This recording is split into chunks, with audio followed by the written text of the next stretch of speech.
ये आज हमारा पहला पॉडकास्ट है और हमारे साथ नीमच जिले के मनोरोग विशेषज्ञ उपस्थित हैं।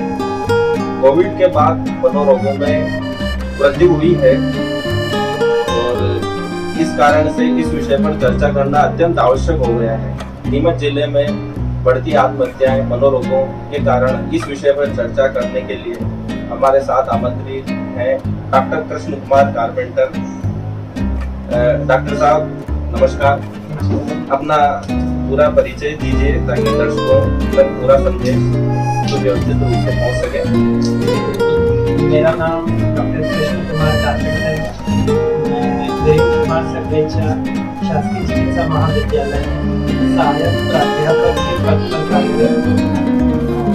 मैं नीमच जिले के जिला अस्पताल में अपनी सेवाएं दे रहा हूँ। जी बहुत बहुत धन्यवाद। मनोरोग के बारे में लोगों की विभिन्न प्रकार की भ्रांतियां हैं, अवधारणाएं हैं, तो ये पहला पॉडकास्ट है तो हम ये जानना चाहते हैं कि मनोरोग क्या है। मनोरोग देखिए मन के विकारों की एक ऐसी स्थिति है जिसके अंदर व्यक्ति की सोचने समझने की क्षमता क्षीण हो जाती है। व्यक्ति के निर्णय लेने की, जजमेंट लेने की, चीज़ों को समझने की, चीज़ों के बारे में सोचने की, चीज़ों को याद रखने की, चीज़ों को परसीव करने की, इन सब क्षमताओं की में क्षीणता आ जाने पर मनोरोग जी बहुत बहुत धन्यवाद। क्योंकि मनोरोग चिकित्सक के पास जाने में आम जनता अभी भी उतना नहीं समझती है, भयभीत होती है। तो डॉक्टर साहब ये बताने का कष्ट करें कि इस मनोरोग में क्या क्या बीमारियां शामिल होती है। आपने बहुत अच्छा प्रश्न किया है। मनोरोग में वैसे तो कई बीमारियां आती हैं, लेकिन मुख्य तौर पर सबसे ज़्यादा जैसा कि ICD में क्लासिफिकेशन किया गया है उस हिसाब से इसमें ऑर्गेनिक ब्रेन सिंड्रोम का मतलब शरीर में कोई मेडिकल बीमारी की वजह से जो मनोरोग उत्पन्न होते हैं, जैसे सर में चोट लग जाना, बुढ़ापे में डिमेंशिया हो जाना, पार्किंसन हो जाना, सर में चोट लगना, कहीं गिरने की वजह से जो मानसिक स्थिति या मनोरोग उत्पन्न होते हैं, तो इनको ऑर्गेनिक ब्रेन सिंड्रोम कहते हैं। इसके अलावा नशे से संबंधित सारी बीमारियां जो हैं, जैसे कि कोई गांजे का नशा करता है, कोई अफीम का नशा करता है, कोई शराब का नशा, कैफीन, तंबाकू ये सब नशा करता है, तो इस प्रकार नशे की लत लग जाना भी मनोरोग के अंदर शामिल है। इसके अलावा स्किज़ोफ्रेनिया, जिसमें कि मनुष्य की सोचने समझने की, चीज़ों को परसीव करने की क्षमता क्षीण हो जाती है, स्किज़ोफ्रेनिया और साइकोसिस से रिलेटेड डिसऑर्डर है। इसके अलावा OCD है, जिसके अंदर एक व्यक्ति एक ही चीज़ को बार बार दोहराता है, एक ही विचार उसके दिमाग में बार बार घूमता रहता है, जैसे कि बार बार हाथ धोना, चीज़ों को चेक करना, चीज़ों को एक ही लाइन में व्यवस्थित करना। OCD है। पर्सनैलिटी डिसऑर्डर्स हैं, एंजाइटी रिलेटेड डिसऑर्डर है, एंजाइटी स्ट्रेस से संबंधित डिसऑर्डर है। इसके अलावा डिप्रेशन है, इसके अंदर मनुष्य की सोचने समझने की क्षमता तो रहती है, जजमेंट और डिसीजन लेने की क्षमता इमोशनली इंसान वीक हो जाता है। इसके अलावा बाइपोलर डिसऑर्डर है, पर्सनैलिटी डिसऑर्डर है, इंटेलेक्चुअल डिसेबिलिटी डिसऑर्डर है। इसके अलावा बच्चों की मानसिक ग्रोथ में इंटेलेक्चुअल डिसेबिलिटी, इस तरह के प्रकार के लोग बहुत बहुत धन्यवाद। हम डॉक्टर साहब आम जनता इस चर्चा से कनेक्ट हो पा रही होगी। मैं अगला प्रश्न करता हूँ, क्या सिर्फ पागलपन ही मनोरोग का विषय है या इस पर कुछ और भी चीजें शामिल की जा सकती है जिससे आम जनता भी मनोरोग से जागरूक हो और अपना समय पर इलाज करा सके। सिर्फ पागलपन मनोरोग में पागलपन के अलावा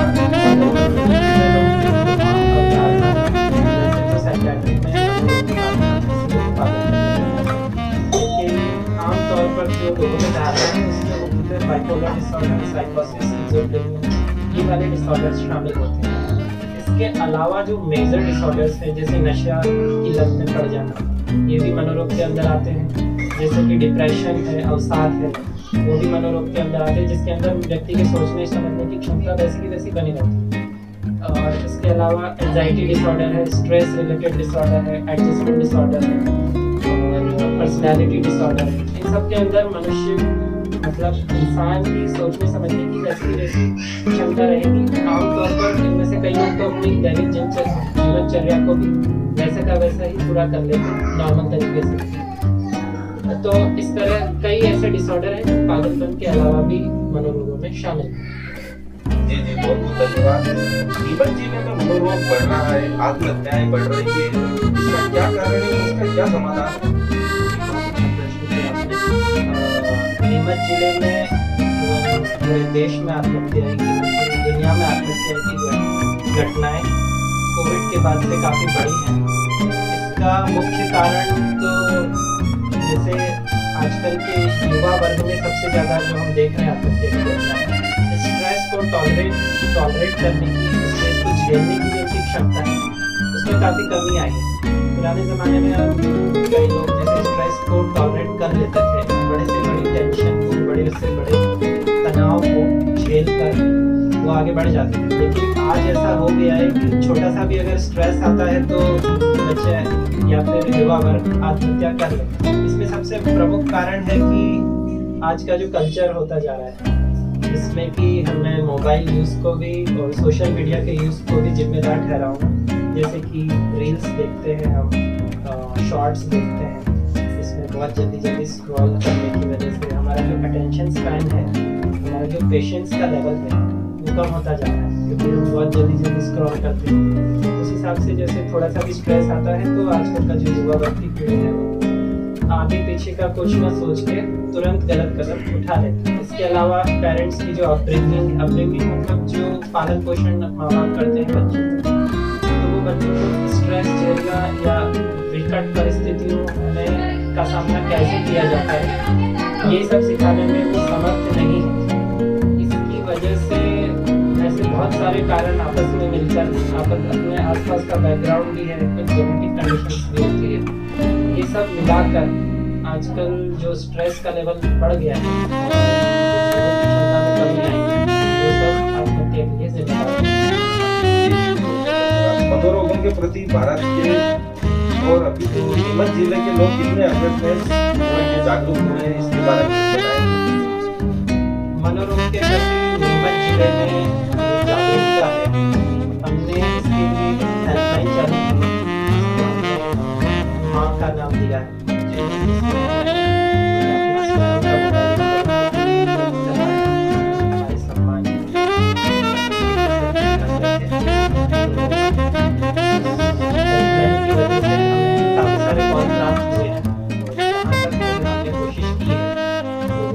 से अधिक जागरूक करते हैं।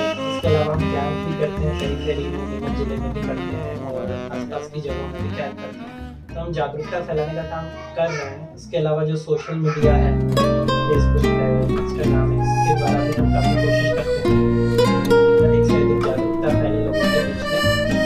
तो इस प्रयासों से और आजकल और भी तरीके काफ़ी जागरूकता को देखने को मिली और हम चाहेंगे कि आगे और ये जागरूकता बढ़ती रहे और समाज के कोने कोने तक पहुँचे। जी जी, बहुत बहुत धन्यवाद। तो ये जो माँ अभियान चला है, इसमें कितने कॉल प्रतिदिन आते हैं और कितने लोगों को इससे फायदा हुआ है, कुछ इसके बारे में जानकारी दे पाएंगे आप? ऐसे औसत तो नहीं बता सकता, 3 से 4 कॉल प्रतिदिन हम प्राप्त जी करते जी हैं।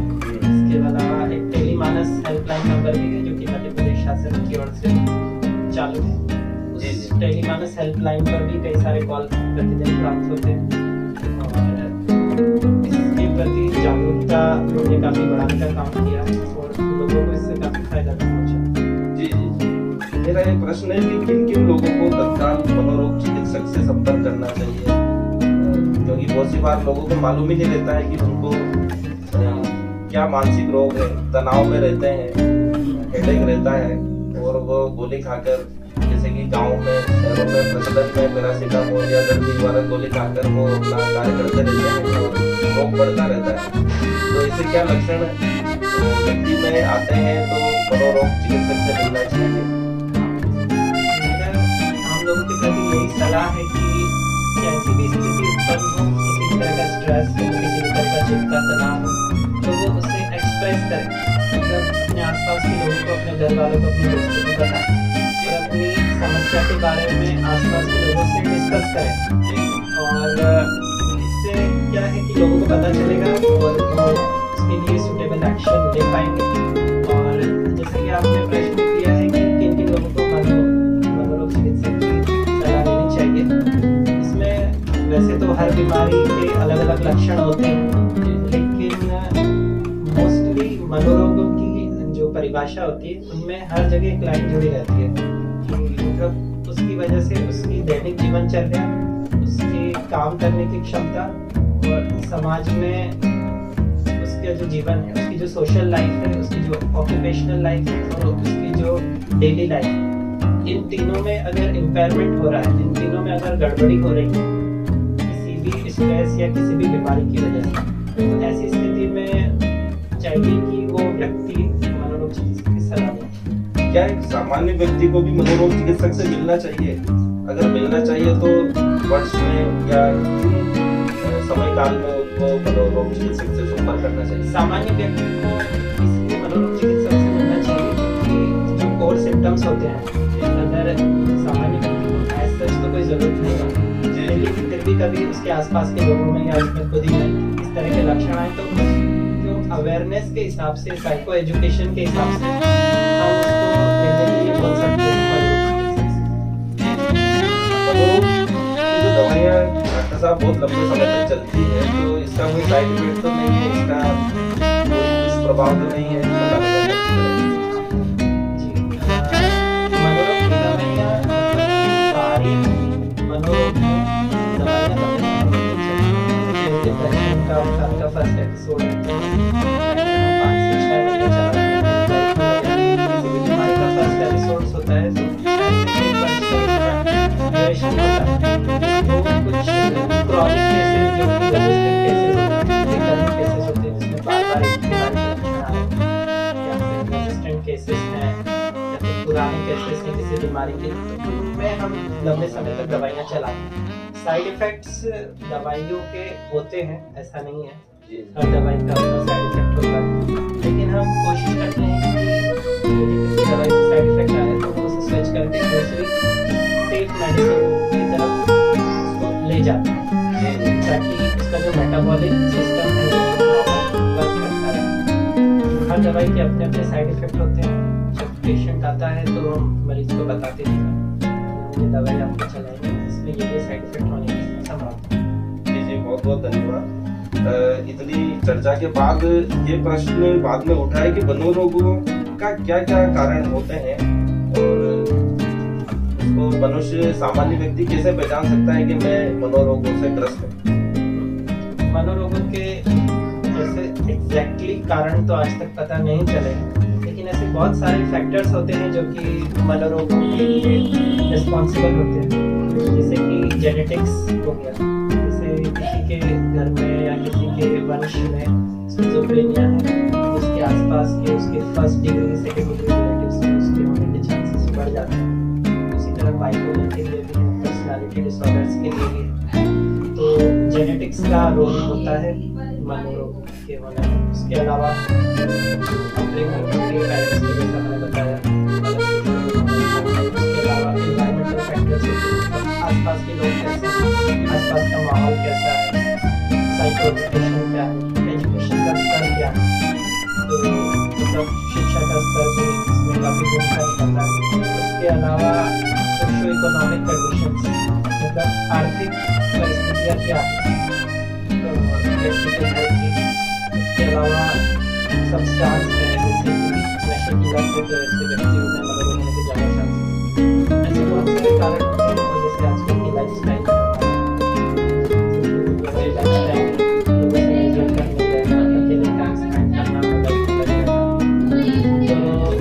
सब कारण होते हैं मनोरोगों के। बहुत धन्यवाद।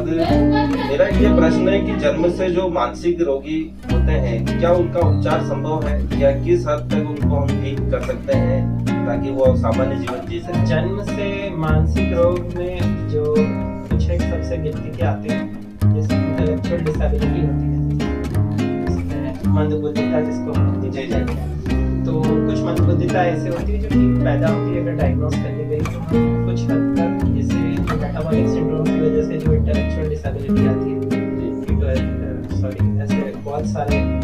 मेटाबॉलिक सिंड्रोम की वजह से जो आनुवंशिक रोग होते हैं, तो कुछ इंटेलेक्चुअल डिसेबिलिटी को हम टाइम पे डायग्नोस कर ले रहे हैं तो उनको बढ़ने से रोक सकते हैं। लेकिन कुछ इंटेलेक्चुअल डिसेबिलिटी ऐसी होती है जैसे कि सेरेब्रल पाल्सी हो गई और ऐसे डाउन सिंड्रोम हो गया, इस तरीके से ऐसी कई बीमारियां हो गई जिनसे ऐसी कंडीशन में उस मंदबुद्धता को ठीक कर पाना या रोक पाना संभव नहीं होता है। तो वो आपके डायग्नोसिस के ऊपर डिपेंड करता है। दूसरा है ऑटिज्म।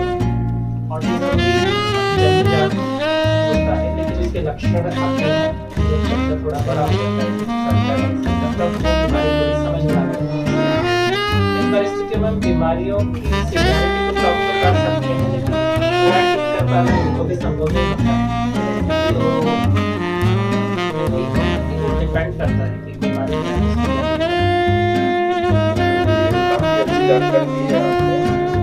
डॉक्टर साहब, वो तो बहुत से लोगों को नींद में चलने की आदत होती है, तो ये भी मनोरोग में आता है या ये कोई और बीमारी का लक्षण है? नींद में चलना, स्लीप वॉकिंग, ये स्लीपिंग डिसऑर्डर्स में आता है।